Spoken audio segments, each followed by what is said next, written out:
Добро вечер, почитувани гледачи. Водата не е природна средина за човекот, но некои луѓе на вистина добро пливаат во неа. И тоа пливаат 37 години во длабочините на водите, а 15 години јубилеј на нуркачкиот центар Амфора. Добро вечер за Милутин Секуловски, на моје големо задоволство и честитки за јубилеот.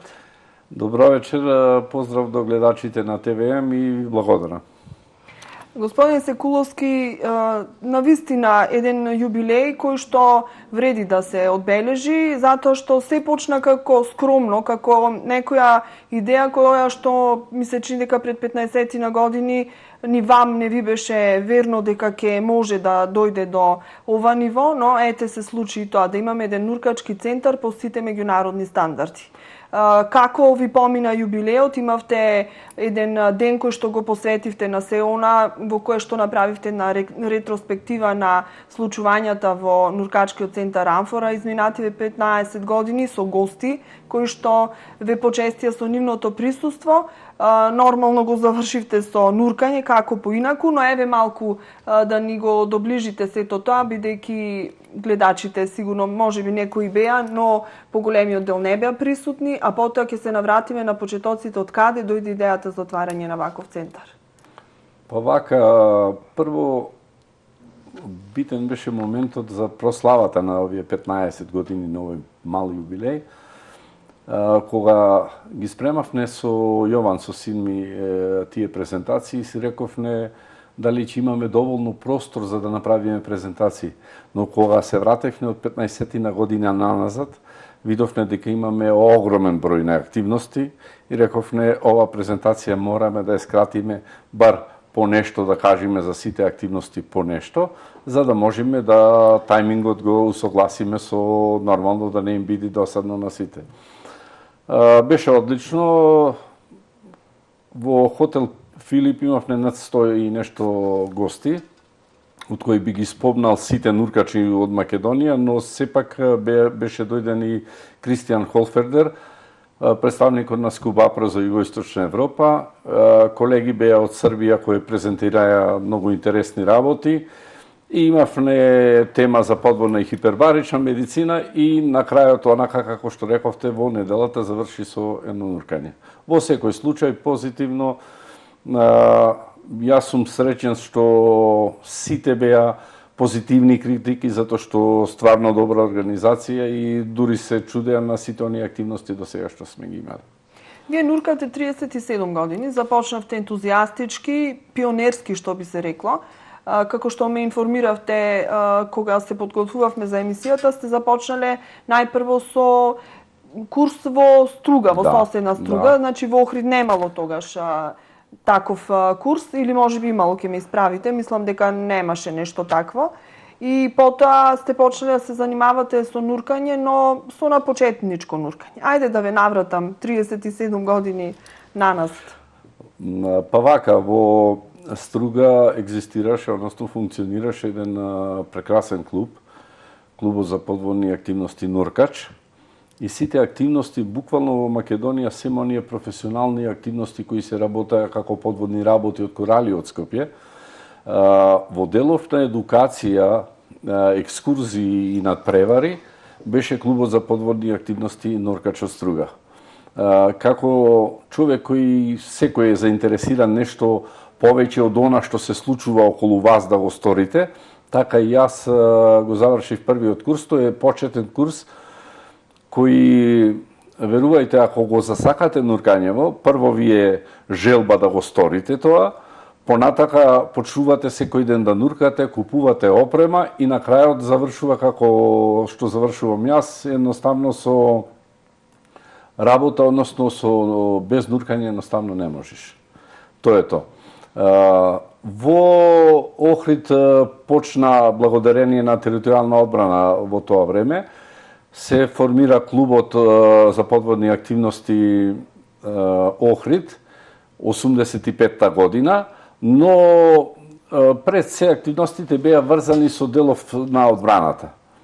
Околу цивилниот дел, околу рекреативното нуркање, мислам дека некаде 86-87 активно веќе почнавме со Охридскиот клуб И од тогаш и клубот за подводни дејности и Нуркачкиот центар Амфора се клубови и центри кои функционираат на највисоко ниво. Вие сте виновник за сето тоа и како ви дојде идејата да развиете еден ваков клуб, а потоа прераснува и во центар по сите меѓународни стандарди.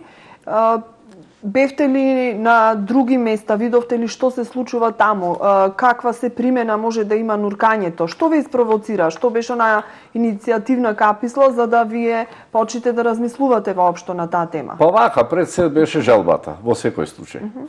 И тоа дека едноставно почнувате секој нуркање да ви е се подобро и подобро, но барав нешто, некој подруг начин на функционирање на нуркањето, стапи во контакт со колеги мои од Хрватска, така да 1996 година имаше курс за меѓународни инструктори во кои од тогаш можам и таа прекретница беше од 96 година да сите оние активности во Македонија бидат на еден на повисоко ниво на која ќе се почитуваат меѓународни стандарди за обука без компромис дали треба нешто да се стори или не поинаку од тоа што е напишано.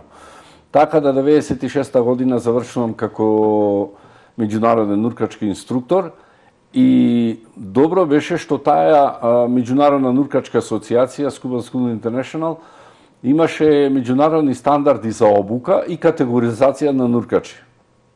Имаше за секоја категоризација, за секој курс, кој може да учествува на тој курс, колку искуство треба да има, кои стандарди да ги применува и лека по лека се доближувавме до она што значи нуркање во светски рамки. Така да почнавме секоја година да имаме семинари и завршни семинари и конгреси низ многу земји, нарочито во регионалниот центар во Хрватска. Секоја година тие искуства и новитети ги пренесувавме тука во Охрид, како во вид на семинари, дружење, работилници и така натаму. И така да сега од ова дистанца како што гледам се она што се случувало, стварно требало на тој начин да биде. Зошто? Нуркачкиот центар Амфора е центар за обука на нуркачи и нуркачки инструктори до највисока категорија во светот во нуркањето.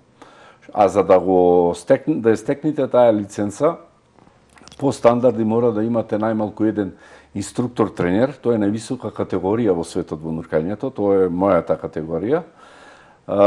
Да имате квалитетна и сервисирана нуркачка опрема, да имате комплети за прва помош и реанимација, да имате простор каде ќе се изведува таа едукација и да работите исклучиво по стандарди на Меѓународната нуркачка асоцијација. Така да се тоа го почитуваме, се тоа го применуваме и така веќе сме препознатливи не само во Македонија, туку верувајте дека низ цела Европа и низ цел свет сме препознаени како нуркачки центар, сериозен, квалитетен нуркачки центар. Значи сето тоа што го набројавте ние го имаме и добро е да се знае дека барем по нешто сме на исто равниште со сите други во светот.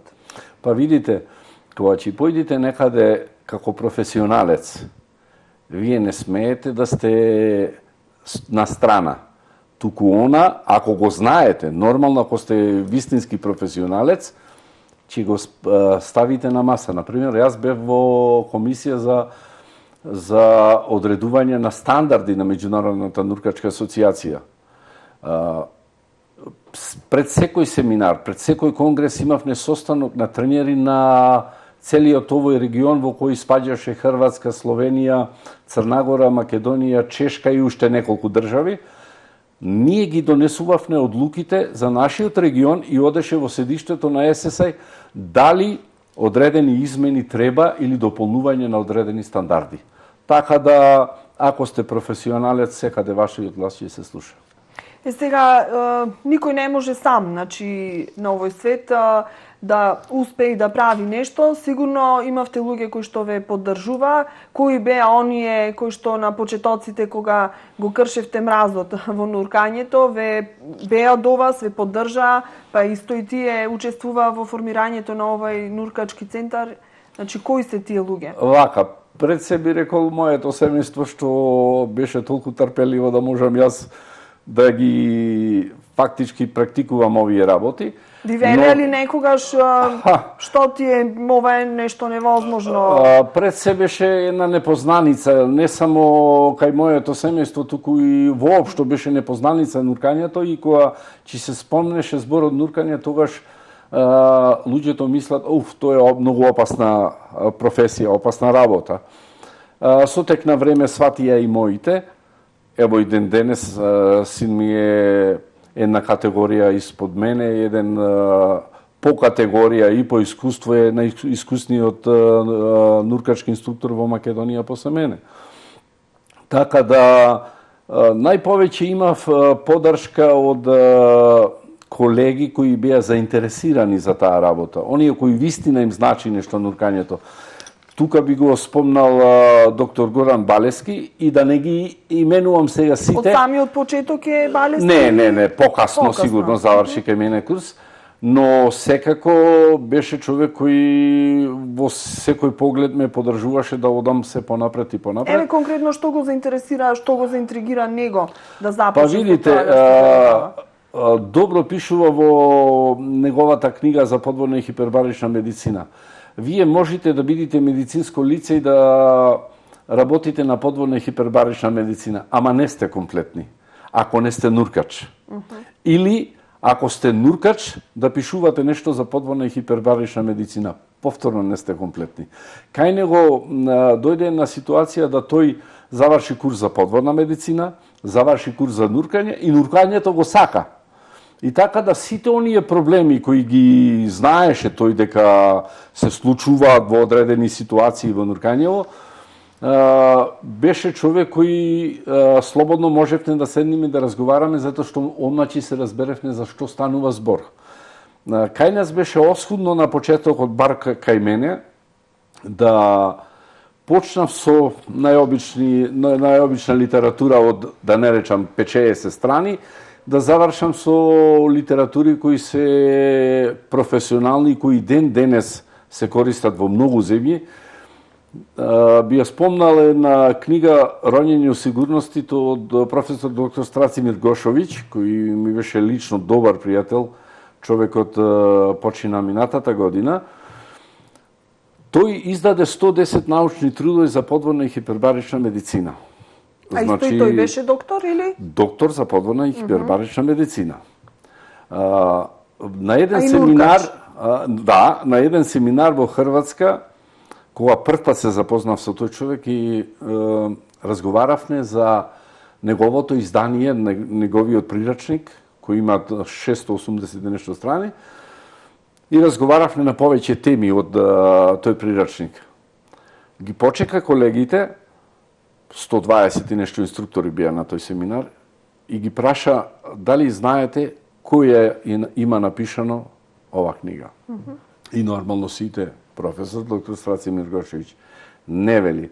Од денес, јас мислам дека колегава до мене има напишано. Сега, зошто толку студиозно, толку темелно ја научив или го научив нуркањево? Немав од каде да вадам информации.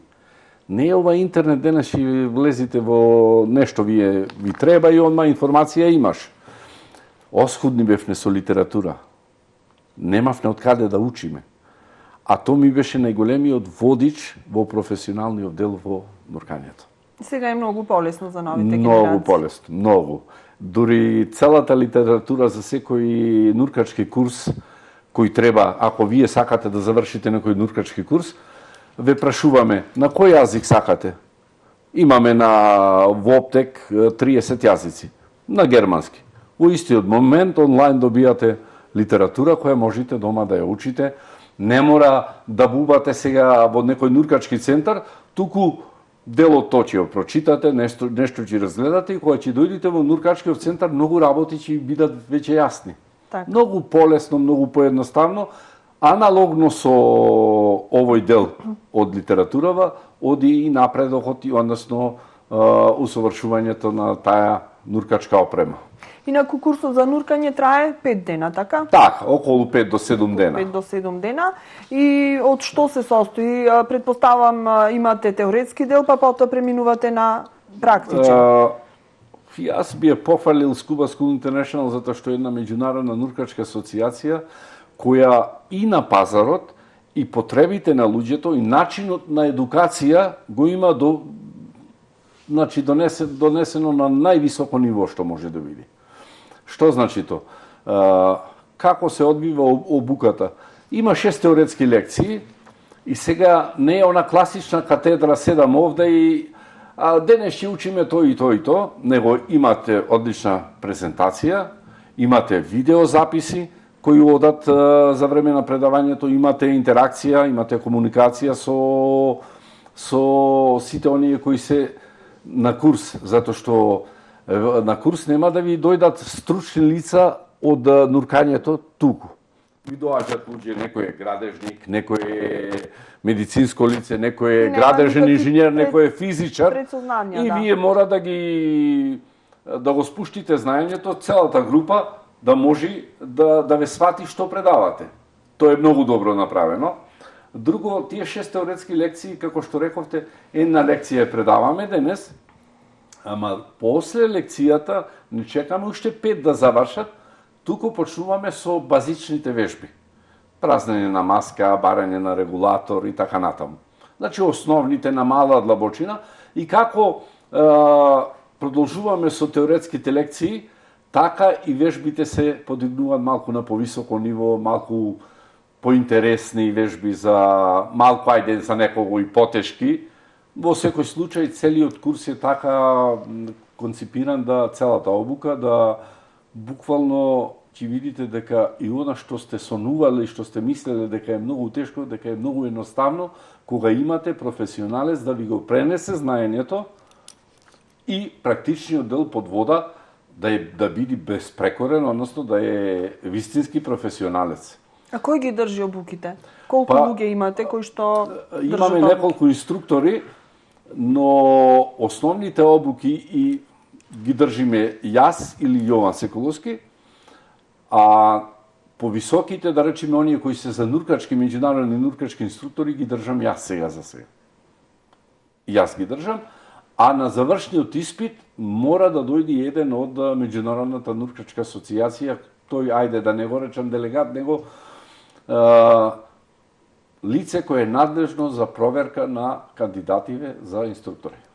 До сега имате издадено 675 меѓународни сертификати, навистина една импозантна бројка и позади која што стои работа и труд, ентузијазам. Како се дошло до овој број на меѓународни сертификати?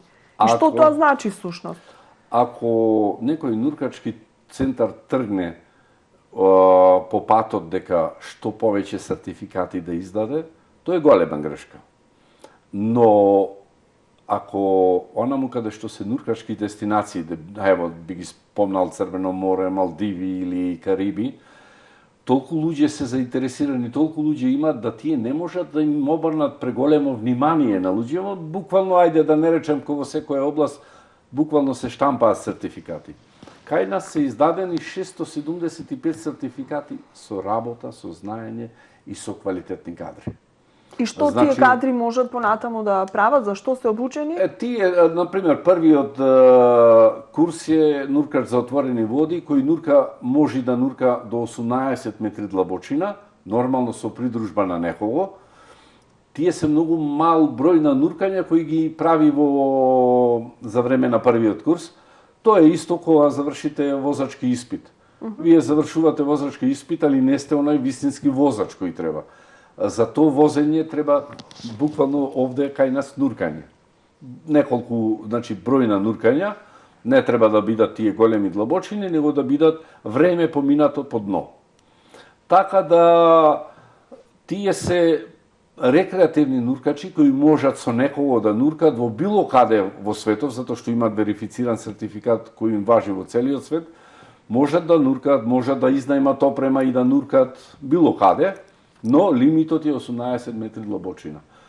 За ако ви кажам дека до мојата категорија сигурно има уште едно 50 на сертификати и курсеви што треба да се поминат, значи веќе како одите нагоре, тогаш критериумот е се поголем, затоа што ако спомниме одма после нуркач за отворени води, доаѓа курсеви за специјалности. Вие ако сте се научили до 18 метри да нуркате, одбирате специјалност длабинско нуркање. Длабинско нуркање до 40 метри. Каде што е температура, ево, во Охридско езеро, ако спомниме, температура на вода е 8 степени, видливоста не е како тука, потрошувачката на воздух е многу поголема, многу поголем притисок сте, ви треба одредени процедури за враќање назад, не смеете да се движите побрзо 10 метри во минута према горе. Значи, сите тие работи се само учење, искуство да дојдете до одредено ниво. До тоа ниво, така. А професионалните категории или професионалниот дел, нарочито инструкторска категорија, тоа е веќе од тогаш почнувате со едукација на нуркачи. Вие мора да бидете перфектен, за да можете да ги научите. Ако вие не ги знаете тие работи, не можете да ги научите добро. Значи, за тоа 15 годишна работа и функционирање на нуркачкиот центар Амфора стојат многу активности од различни области. Значи, кажавме прво за добивање сертификати, обука на нови нуркачи, па потоа учество во голем број еколошки акции, учество во спасувачки акции, мислам, дај Боже да ги има што помалку, но се случува и тоа, кога вие тука сте да помогнете кога ќе затреба. И уште многу други активности. Вие сте секој ден буквално во вода, значи дали е лето или зима. Тоа ви е едноставно дел од вашето живење. Видите, ви реков дека почнувате како човек кој е заинтересиран да направи некој нуркање, да се научи да нурка. Нуркате многу време и после тоа време за вас постанува наркотик нуркање. Значи, дел од вашиот живот и не можете без тоа. Тоа е тоа. Добро, може би да речам како да кажам, една зависност, но позитивна зависност, сигурно, може да ја кажеме, затоа што делува и на физичкиот и на менталниот склоп на личноста, затоа што треба на вистина и психички човек да биде и физички, ама и психички да биде добро подготвен за да се занимава со нуркањето, бидејќи кога ќе се најдете во, не знам, длабочинот, рековте 40 на метри сам со само она што е на дното на езерот или на некоја друга водена површина, треба на вистина јака психичка подготвеност за да не ве фати некој страф или паника од тие длабочини и од она што се крие таму. Какво е чувството во такви ситуации? За да можеме полесно да ги објасниме овие работи, еден дел ќе кажеме за рекреативниот дел, а другиот дел за изведување подводни работи. Ево, например, денес работевме на хидроцентралата Маврово, слегувате на 30 на метри длабочина, видливост е минимална, да не речам дека 10 до 20 сантиметри пред вас, температура на вода некогаш и 4 до 5 степени, и влегувавме во тунел, и од една и од друга страна низ тунел. Вие пред да влезете во вода, морате со тоа да се расчистите. Кога слегувате на 30 метри длабочина во тунел, кај што има нормално разни препреки, затварачи и други работи, ајде сега да не ги именувам, вие не можете тука да речете што сторив. Вие ако не сте спремни од почетокот да влезете и да ја завршите таа работа, вие не смеете да се зафатите воопшто со тоа. Затоа ние таа психичка припрема вистина мора добро да се одбива, да се знае се што треба да се прави, нема договарање долу. Ние комуницираме, но се треба да биде јасно и кај тебе, и кај тој што е до тебе што работи, да знае што треба да се стори. Немате вие време, чекај, можда ќе го сторам ова вака, можда онака. Немате време за таа работа. Стриктно, прецизно мора да се знае што треба да се работи. И затоа ви велам, рекреативниот дел, и таму нормално е предизвик, дали некојаш влегувате во мирна вода, каде што нема ни струење, ни ништо, додека нуркате 30-40 минути или сат време, веќе се амбиенталните услови се промениле. Слаба видливост, многу струење, големи бранови. Така да вие мора да знаете со што се зафаќате и како треба то нуркање да го направите. Кај нас има едно правило, вели вака, кога ќе појдеш покрај вода за да направиш нуркање, ако се двоумиш, например се двоумам, чекај, малку ме боли глава, дали да влезам во вода, гледам, малку е заматена водава, дали да влезам. Ако се двоумиш, немој да се двоумиш, немој да нуркаш тој ден. Значи, морате, без оглед колку е, да си имате има одредена доза на ризик, но таа доза на ризик морате да ја сведите на минимум. Како го постигнувате вие тоа? Некакви ментални вежби правите? Не се тие ментални вежби. Ментална вежба за мене е влегување во вода. Ево сега, да речеме, во ноќни услови влегувам во вода. Многу одлучливо кој ќе им кажам дека водам сега на ноќно нуркање. Така е снимав и така и го направив документарниот филм Танцот со пастрнките. 5 сезони, декември, јануари и февруари, значи 5 сезони, секоја вечер бе во вода. Кога од сите овие случувања низ држава, ова што ни се случува околу нас, и ако загледате по цел ден некои, имате од секоја телевизија по 5 пати вести, исти работи кои се случуваат, и кога влегувате во вода, сите оние негативни работи што поминале во текот на денов, вие како да сте повторно родени.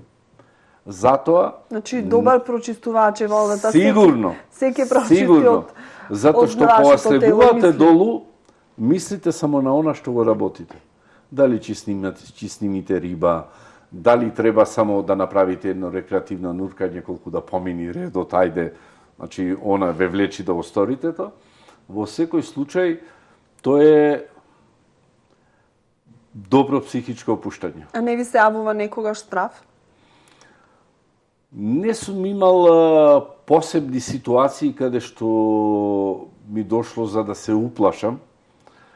Секако дека најтешкиот момент е кога работите на подводни работи. Не знаете што ве очекува, заматени води, ладни води, низ тунели, низ каптажи, низ такви работи. Тогаш мора сите сетила да ви се изострени за да можете да завршите некоја работа. Иначе класично во нуркањето не сум имал никогаш нешто да се плашам. Јас, ево, лично не сум супермен, најобичен човек. Ако покрај мене сега помини некој куче тука, може ќе се уплашам. Ама ево да ви кажам, кога прв пат се сретнав со ајкула на 36 метри, беше со мене и Горан докторот исто, слегов по неја до 48 метри за да направам фотографии. Значи, подводни фотографии. Не почувствував страв. Буквално јас сум дел од тој амбиент тогаш.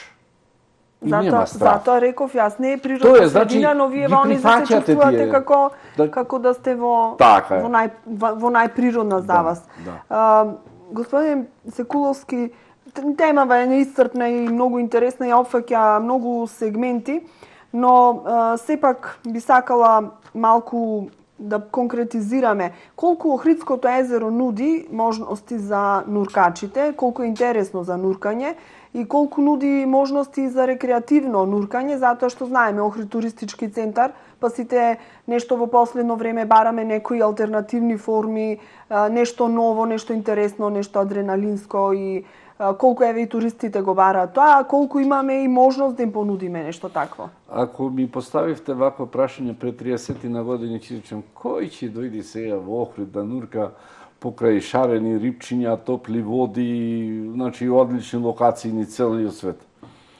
Но кога почнавме да работиме со туристи и оние кои беа заинтересирани за нуркање, секој ден ни се отвораше нов видик. Прво, имате категорија на луѓе нуркачи кои се од Западна Европа, каде што во главном нивните води се многу матни, брзи и ладни.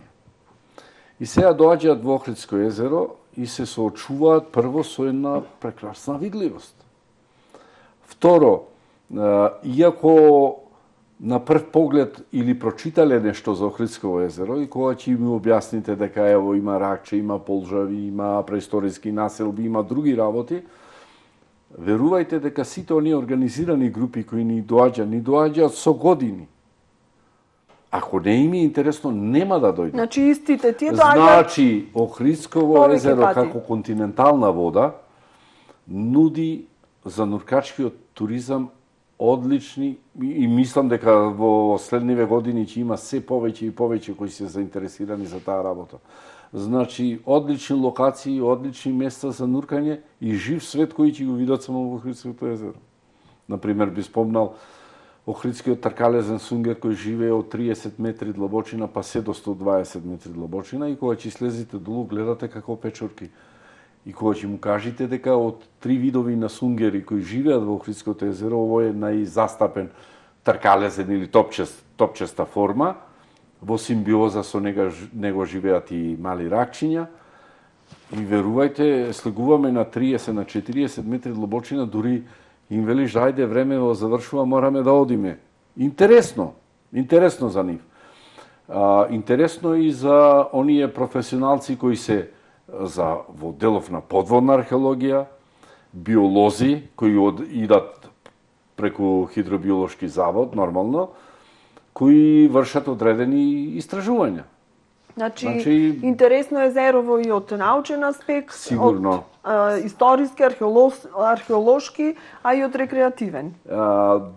Посебно во делов на рекреативно нуркање и оние туристи кои се заинтересирани да доаѓаат и доаѓаат да нуркаат, многу ми е интересно кога претежно од Западна Европа си велат, добро, ајде ќе појдеме во Охрид да нуркаме во Охридско езеро и сега тие очекуваат многу малку нешто да видат или очекуваат нуркачки центар кој, можда некој нешто знае за нуркање. Тоа ми беше пред неколку години, доаѓа еден од Финска и ми вели, носи торба со себе, носи нуркачка опрема негова.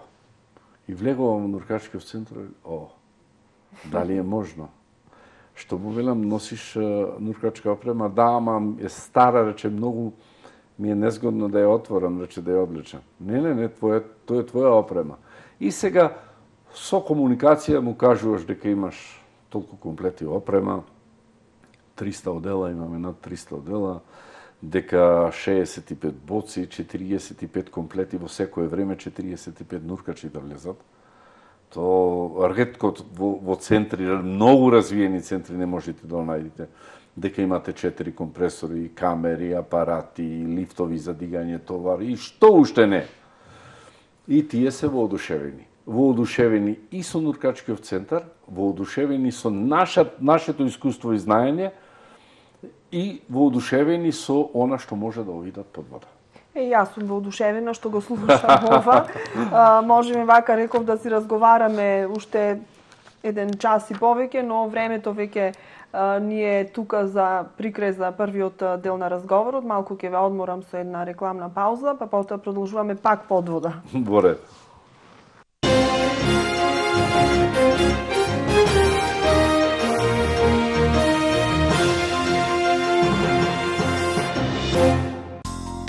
Примариус доктор Флора Доколумани, гинеколог со долгогодишно искуство во гинеколошката пракса, нуди здравствена заштита на женска популација над 12 годишна возраст.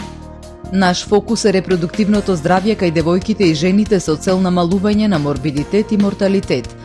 Ве повикуваме на редовни консултации и прегледи за да ги откриеме и превенираме причините за воспалителни состојби, хормонски пореметувања, предмалигни болести и состојбите кои доведуваат до стерилитет. Имаме добри искуства кај брачен инфертилитет со помош на комплементарна медицина, односно алтернатива со биопродукти. Вршиме едукација на животниот стил во пубертет и менопауза. Прегледи и совети за нормален тек на бременоста и заштита од ризична бременост. Специјалистичка ординација по гинекологија и акушерство Превентива Струга на улица Караорман наспроти Топшоп. И шо сега, море? Кој век сме ушче со дрва да се расправаме? Ти велев Митич, не земај дрва. Зеде ко за ине дрва, цепеше и глата расепи. Ни рампи, ни мампи. Ни дрва, ни мрва. Ни титкање, ни миткање. Ни чумкој, ни сажджи. Видиш убајна. Што би се сеш и си уживаш. Се уживаш, братче, тоа е. Печки на пелети во Кармен Бау Центар Охрид. Супер топло за секоја визита. Седиш и си уживаш. Зато печки на пелети само во Кармен. Ко ти велев, нема појќе тантара пантара.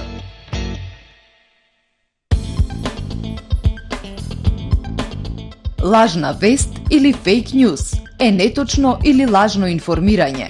Вест која содржи невистинити податоци, настани или изјави комбинирани со факти за да се создаде впечаток на вистинитост, што се пласира со штетна намера или за да привлече големо внимание во јавноста. Лажната вест се шири многу брзо преку социјалните мрежи и порталите. Понекогаш на лажни вести наседнуваат и ги пренесуваат и професионални медиуми. Лажните вести имаат за цел преку дезинформации да манипулираат со граѓаните и затоа се штетни за демократијата. Биди фраер, мисли со своја глава. Секогаш провери го изворот што ја објавува или споделува информацијата, авторот, полно име и презиме, назив или линк до медиумот од каде што е преземена, фотографиите и видеата со кои е пропратен текстот, датумот на веста. Гледај, читај, слушај и мисли со своја глава. Едукација за медиумска писменост. Атва Хоум Центар. Почнавме во Кичево, а присутни сме и во Охрид во строгиот центар на градот, наспроти на платниот центар на Евана и во Струга, во непосредна близина на црквата Свети Димитрија. Најубавите и најкреативни подароци по најприфатливи цени ќе ги најдете во нашите продажни салони. Тука сме и за вашата градина. Разубавете ја со помош на нашите алати и машини и создадете креативни декорации со богатиот асортиман градинарски цвеќиња и растенија. Со над 10.000 производи од домашни и странски производители, уредете го вашиот простор и купувајте подароци без да го оптоварите домашниот буџет. Продолжуваме и со постојаните неделни акции со атрактивни цени. Атва Хоум Центар. Традиција и квалитет. Преку 50 годишно искуство. Житолеп Охрид. Житолеп Охрид ви нуди широка палета на производи од сопствено производство. Житолеп Охрид.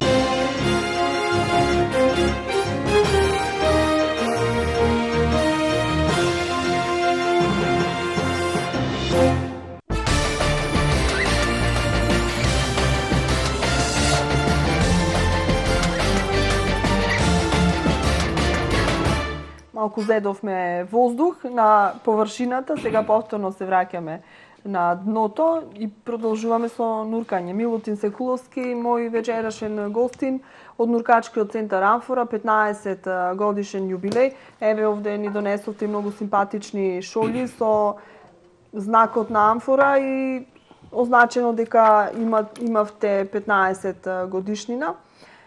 Навистина, нека ви се множат 15 и уште 15 и тоа со вакво темпо кое што рамо до рамо се носи со сите светски стандарди. Зборувавме во првиот дел за почетоците, за идејата, за се она што беше во изминативе 15 години и сега малку ќе зборуваме и за перспективите. Рековме, нуркањето опфаќа повеќе сегменти, може да биде од научен аспект, од рекреативен, археолошки и така натаму. Од научен аспект најинтересно за нас е подводниот свет. Предпоставам за научниците има интересни работи што да се видат од растителен и животински свет. Посебно рибниот фонд на езерото не интересира. Како вие направивте еден документарец, спомнавте во првиот дел дека тоа е дело на едно ваше повеќе месечно ноќно нуркање, кога се среќававте со пастрмката и со нејзиното мрестење и потоа сето тоа го спаковавте во еден симпатичен документарец, танцот, не бакнеш, танцот со, ама имавте и бакнеш со пастрмката, символично, да. Так, значи, ете нешто што ќе остане и како дело на нуркачкиот центар, но и како промоција на Охрид. Каква е состојбата? Мислам, вие не сте од таа фила, но сепак секојдневно се среќавате. Каква е состојбата со рибниот фонд? Има ли риба? Какви се риби среќавате во Охридското езеро? Дури имаме и неавтохтони риби кои што се интересни. Еве за вас ми рековте како сончарката. Се среќавате и со онези кога нуркате. Па ево малку доловете ни што е. Вака, рибниот фонд за жал не е само во Охридското езеро, него во сите океани и мориња е смален. Но ако земиме еден дел од некоја водена површина како што е Охридското езеро, каде што нема комуникација со отворени води, со океани, со мориња и така натаму, тогаш доаѓаме до заклучок да видиме од таа животна заедница дали таа животна заедница обстанува и во кој број е. Ние не да ја следиме научно или некои стручни работи да ги работиме во делов на рибниот фонд, но знаеме и сигурно сме сведоци на она што се случува. Тоа значи дека ако како синоним на Охридското езеро, Охридската пастрмка, има се помалку и помалку. Но, јас не можам да сватам и од кога многу кои се инволвирани во овој дел да знаат дека тој рибен фонд е намален многу.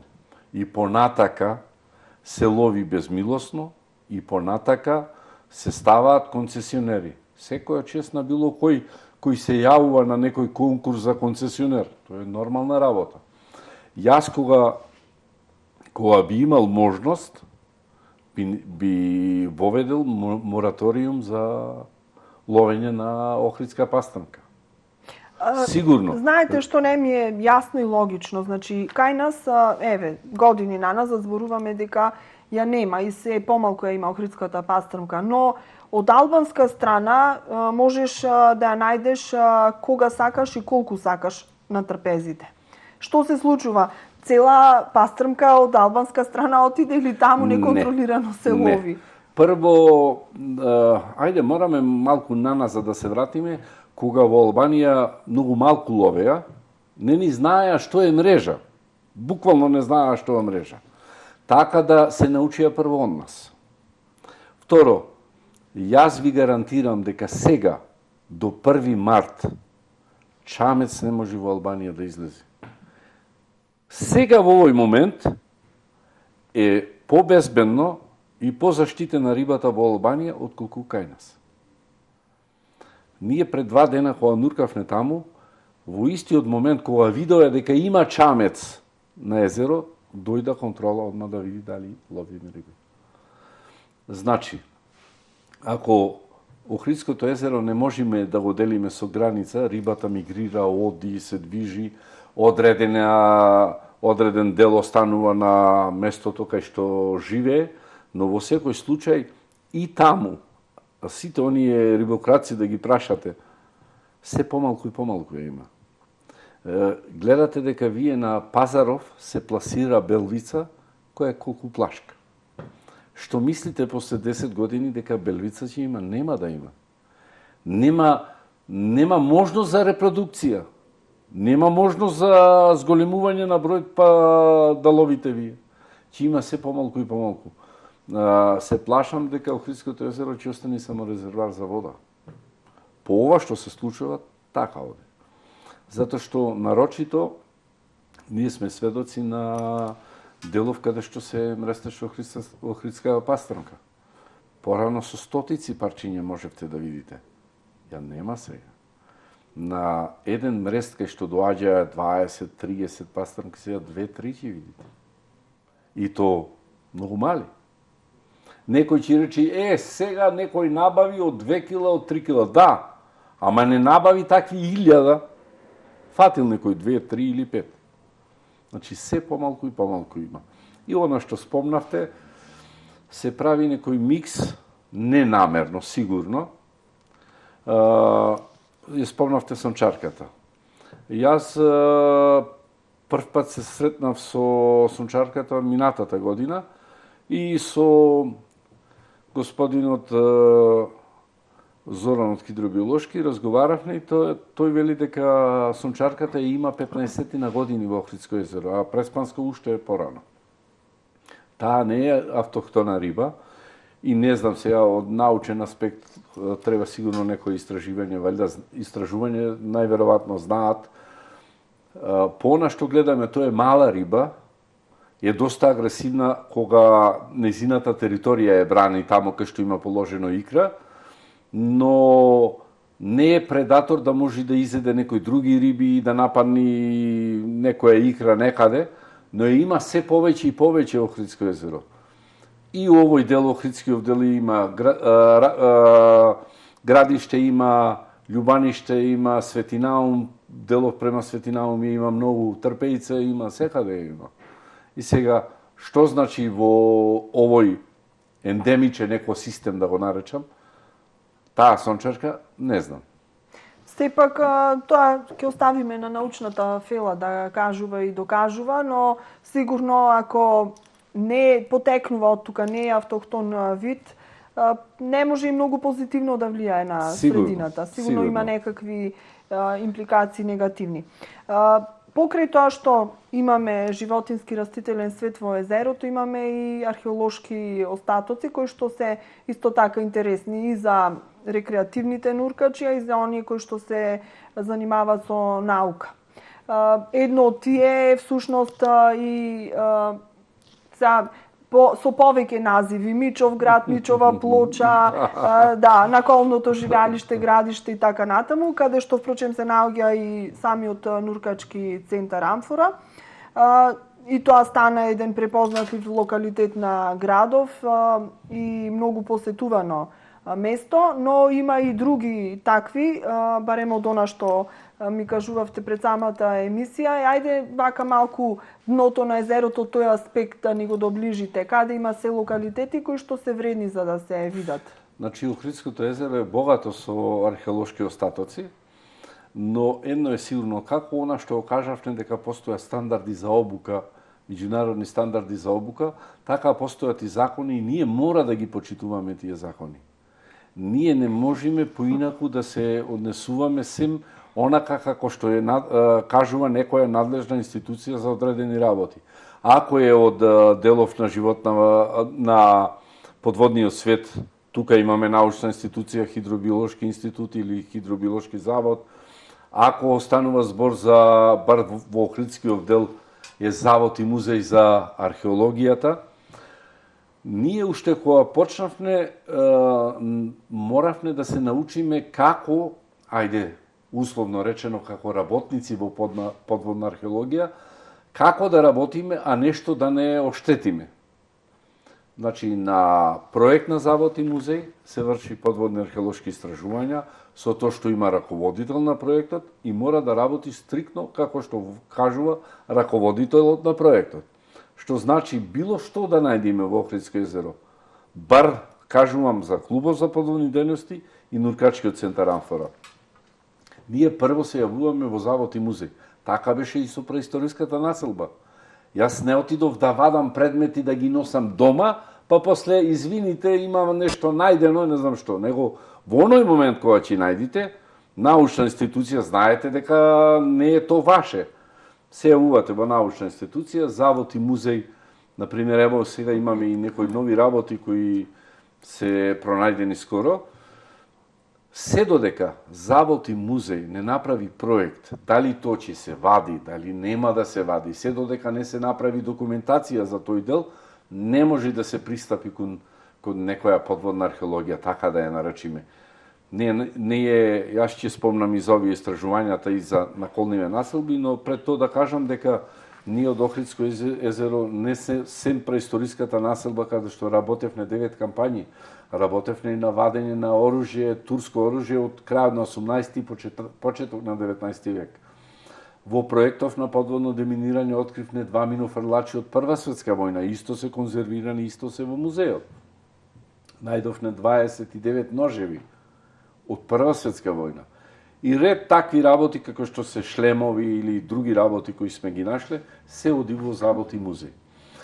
Преисториски населби се интересни и ги има доста на Охридско езеро. Ние ќе кажеме и ќе се фокусираме на ова што е во Охридското езеро и на копно се најде. И она што го кажувавте сега, тоа на копно се најде, покрај Далјан. Ги има, ако би почнале од Струга, тоа е познати археолошки локалитети, подводни археолошки локалитети или преисториски населби.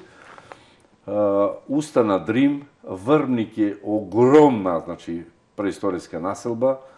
Во Албанија имаме Буќезе, исто преисториска населба, наколно живеалиште или преисториска населба. Понатака се предпоставува кај воениот камп кај Свети Наум. Надол имаме Трпејца преисториска населба и остатоци од преисториска населба има Пештани. Значи по целото крајбрежје всушност на езерото. Сега, ако дојди некој да нурка во Македонија, зошто мора да нурка преку нуркачки центар? Затоа што ќе дојди до девастација или крадење на тоа културно добро. Затоа и оние нуркачи кои доаѓаат да нуркаат на преисторискиот локалитет, тие можат да направат фотографија, ама да фаќаат, да преместуваат предмети, никако. Значи, инситу, онака како што е, така и треба и да остане. Така. Уште еден проект кој што мислам кај Даја ќе си го види и светлото на денот е документарецот кој што го подготвувате од вашето пренуркување на езерото. Значи го пренуркавте цело езеро и од албанска до македонска. Значи од каде тргнавте до каде стигнавте? Па вака, тоа пренуркување беше предвидено да се пренурка 80 км и 222 метри. Тргнав од пристаниште на 28 февруари 2015 година. 3 месеци нуркав и крајот на мај се вратив на пристаниште тука, значи пренуркано со си албанската страна. Етапно, секој ден нуркав по две нуркања, некојаш 3 сати, некојаш 4 сати, само нуркањето фаќаш. Тргнав на температура од 7,2 степени, температура на вода, со разни услови, кога бранови, кога матна вода, секојаш ладна вода, и документиравме доста места. Тие преисториски населби се документирани, извори кај манастирот во Калишта, потонати бродчиња во Струга, паднат авион во албанскиот дел, посебни конфигурации на дно, колонии на ракови, доста други работи од подводниот свет што ни се познати во Охридско езеро, ама ги знаеме каде се, колкави се тие колонии, така да имаме, тоа беше една сеопфатна, да не речам луда акција, која помина в 84,6 км. Значи 84,6 км. На почетокот ме пратеа околу 50 на нуркачи на првиот ден. Од време на време по некој нуркач ми правеше друштво, но целото езеро го пренуркав јас. На завршетокот исто на целта на тој проект, исто околу 50 на нуркачи дојдоа ме дружеа. Имавме и исто една група од Дубровник која дојде да ме бодри за таа работа. Мислам, се припремаме за веќе лека по лека го делуваме најдобриот материјал од секако тој огромен материјал. Ние не можеме документарна емисија да ја правиме исто кој би траело по неколку сати. Ние планираме некаде околу 30 на минути да направиме документарен филм. Веќе ги имаме снимките поредено како би одела таа приказна и се надеваме планираме до предводици да биде тоа готово. Се надеваме дека до предводици ќе имаме презентација на тој документарен филм. Имате смислено наслов? Немам уште. Немате се уште? Дали ќе биде класично? Тоа ќе биде нема да биде некоја приказна Дали посебна. нешто ве испровоцира при ова пренуркување, па за да го насловите документарецот, дете по тоа? Имам некоја идеја како би се викало, ама уште немаме одлучено како ќе биде. Добро. задржете го за сега за вас, ама знаете, ние новинарите сме нестрпливи, сакаме први да дознаеме. Исто ме интересира од каде е името на нуркачкиот центар, зошто токму амфора? Па, ако кажам дека најдобриот период од животот врзан со нуркањево и воопшто, ми помина на подводните археолошки истражувања во градиште. И од сите оние керамички садови, што ги вадевме, и сите оние нуркања што ги имам правено по мориња, каде што амфорите се користеле за... Значи, кога немало што да се складира одредени работи, амфорите били така направени да можат на повеќе редови, на повеќе нивоа да се носат масло, вода, зачини и други работи кои се потребни, и ги има секаде по мориња. И така, реков, ајде, синоним за нешто старо, за нешто што вистина вредело, и ги има. Значи, има една категоризација под ресер, каде што секоја амфора за што служела. Така и во Охридско езеро, ако ги наречим овие керамички садови некои амфори, ги има различни. Ево, например, на 34 метри, на 45 метри и на 6 метри длабочина имаме огромни, колку масава, имаме питоси, грнци оние големи. И тие се еден вид на амфори. Па има символика и во името, затоа што ете нешто старо, нешто што трае, еве и нуркачкиот центар трае, а и на повеќе нивоа, значи имате соработка со многу институции, на повеќе нивоа работите, споменавме некои од нив, еве да не ги изоставиме и Црвениот крст, дирекцијата за заштита и спасување, со кои други институции се работите? Со Завод и музеј, рековме... Завод и музеј Охрид, Дирекција за заштита и спасување, Црвен крст Охрид, Министерство за внатрешни работи, Министерство за одбрана и многу други нуркачки центри, клубови од Македонија и надвор од Македонија. Дали ќе ја китите годинава подводната елка? Сигурно, значи со членовија на клубот за подводни дејности и нуркачкиот центар Амфора, тоа ни остана традиција и секако пред нова година ќе има. Тоа е, на почетокот ни беше китење на новогодишната елка за нас нуркачиве, но сега веќе последниве 10 години ја китиме нуркачка, значи новогодишната елка ја китиме со присуство на дечиња и надвор. Доста дечиња чекаат Дедо Мраз да им даде подароци. И кој е Дедо Мраз? Ги менуваме. Да, годинава кој ќе? Не, значи видиме. Добро, јас ви благодарам за учеството во Лупа, бидејќи еве веќе сме при крај на оваа година, ви посакувам се најубаво во наредната која што доаѓа, сите планови лични и професионални да ви се исполнат. Бидете тука и за вас и за нас, и за добро и за не дај Боже лошо. Добро е да се знае дека се има еден ваков центар, затоа што нашиот град се наоѓа на вода, па се може да се случи. Ви благодарам и вас, затоа што се она што сме го направиле, ако не сте вие да го покажите пред граѓаните дека нешто сме сториле, тогаш буквално нема ни да бидиме ни препознатливи дека постоиме или дека имаме некои активности. Уште еднаш и вас да ви се заблагодарам на сите за вакви емисии. Треба почесто сигурно да бидиме во присатни на одредени емисии за да можеме она што ние сме го виделе под вода, да таа убавина да ја споделиме со гледачите. Така. Мислам дека во овој еден час ужива и гледачите, ужива и јас во разговорот, до некој наредно видување, до некој наредно нуркање. Благодарам уште еднаш.